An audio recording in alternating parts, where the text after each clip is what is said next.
Haleluya. Amin. Puji Tuhan. Sebelum Anda duduk kembali, katakan kanan kirinya, God bless you. God bless you. Silakan duduk. Senang berjumpa dengan Anda setelah 2 minggu absen. Minggu lalu saya muncul di pengumuman, jadi saya anggap kita sudah ketemuan. Dan senang sekali hari ini bisa menyampaikan firman lagi. Siapa di sini excited untuk mendapatkan pengajaran dari Alkitab? Praise the Lord. Kasih tepuk tangan untuk Tuhan Yesus. Sebelum saya sampaikan firman, ada satu pengumuman singkat.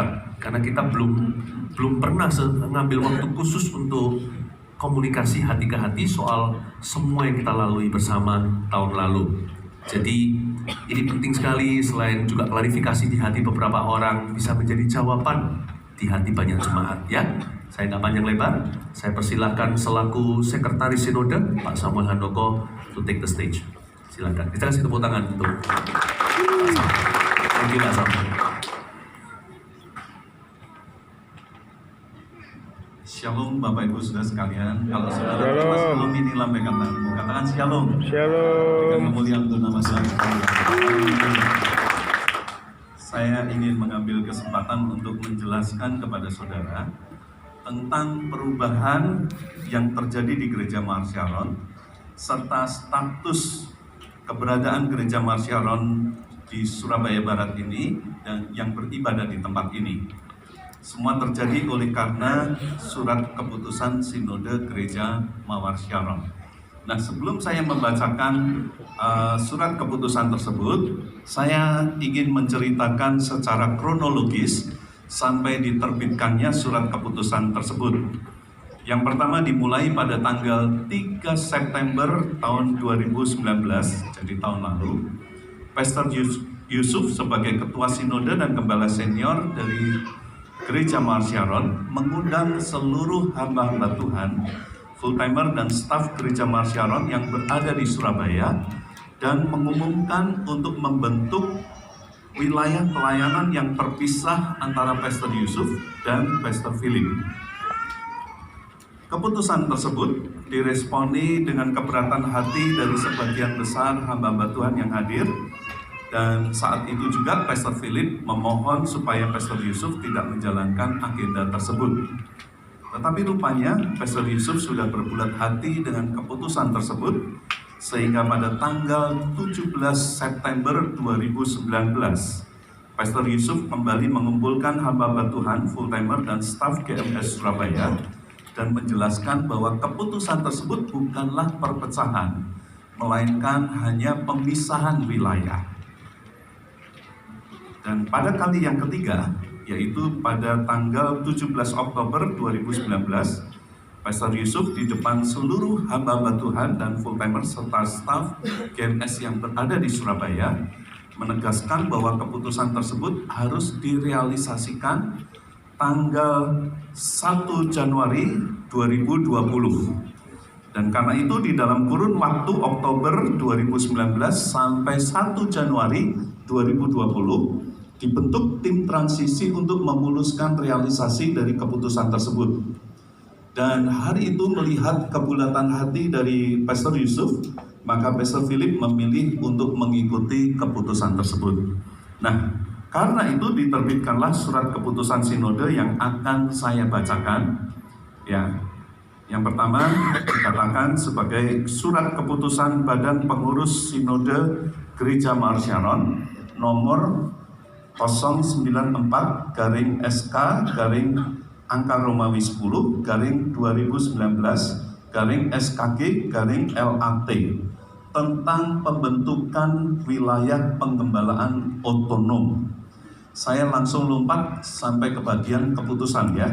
Memutuskan yang pertama membentuk struktur baru pelaksanaan penggembalaan Sinode Gereja Mars Sharon menjadi 2 wilayah otonom, masing-masing di bawah penggembalaan Pendeta Yusuf Sutanto dan Pendeta Philip Mantova, dengan penjelasan wilayah sebagai berikut. A. Wilayah otonom 1 di bawah penggembalaan Pendeta Yusuf Sutanto yang meliputi tempat ibadah dan fasilitas penunjang masing-masing seperti yang terlihat di papan LED di belakang. GMS Cempaka kemudian ditetapkan sebagai pusat otonomi bagi wilayah otonom 1. B. Wilayah otonom 2 yang meliputi tempat ibadah dan fasilitas penunjang di bawah pengembalaan Pendeta Philip Mantova yang meliputi seperti yang saudara saksikan di papan LED di belakang ini. Kalau di foto saya harus ikut ya. Nah, GMS Surabaya Barat SCC ini ditetapkan sebagai pusat otonomi bagi wilayah otonom 2. Putusan yang kedua, menganugerahkan hak otonomi dengan kewenangan penuh kepada tiap-tiap wilayah otonom tersebut di atas berdasarkan sifat kepemimpinan dan pengembalaannya masing-masing untuk memimpin, mengelola, mengoperasikan, dan mengembangkan wilayah pengembalaan dan pelayanannya sesuai dengan tuntunan Tuhan tanpa ada pembatasan wilayah pelayanan yang akan terbentuk di masa depan sepanjang masing-masing wilayah otonom dapat menghormati sifat otonomi dan kewenangan masing-masing wilayah otonom tersebut. Dan yang selanjutnya adalah petunjuk-petunjuk teknis yang tidak perlu saya bacakan pada kesempatan ini. Nah, dari keputusan tersebut terjadilah 2 wilayah penggembalaan yang otonom yang kemudian disebut sebagai wilayah penggembalaan otonom 1 dan wilayah otonom 2. Dan kita semua ada di wilayah otonom 2 di tempat ini. Sifat dari wilayah otonomi 1 maupun otonomi 2 adalah otonom dan mandiri. Mandiri dalam hal apa? Mandiri secara perencanaan, mandiri secara keuangan, dan mandiri secara pelaksanaan. Karena itu setelah dipastikan, ditetapkan tanggal 1 Januari 2020 sebagai pelaksanaan dari keputusan tersebut, Pastor Philip telah membentuk wilayah pelayanan di tempat ini, ya, yang terdiri dari full timer dan juga volunteer yang sudah terbukti berintegritas dan mencintai rumah Tuhan dan juga mencintai Tuhan. Dan untuk keuangan dari GMS wilayah otonomi 2 dikelola dari awal secara profesional oleh CFO kita, yaitu Dr. Didik Sucahyo, dan dibantu oleh tim bendahara yang diketuai oleh Ibu Debbie Kartini. Semua struktur diatur supaya Pastor Philip dan hamba-hamba Tuhan di tempat ini dapat fokus kepada pelayanan firman Tuhan, pelayanan doa, dan juga pelayanan pengembalaan jemaat. Dan secara rutin diadakan meeting bersama untuk menentukan arah dan tujuan keuangan, yaitu untuk dapat mencapai visi kita, yaitu 300 gereja di tahun 2030. Kita sambut bersama dengan penuh sukacita.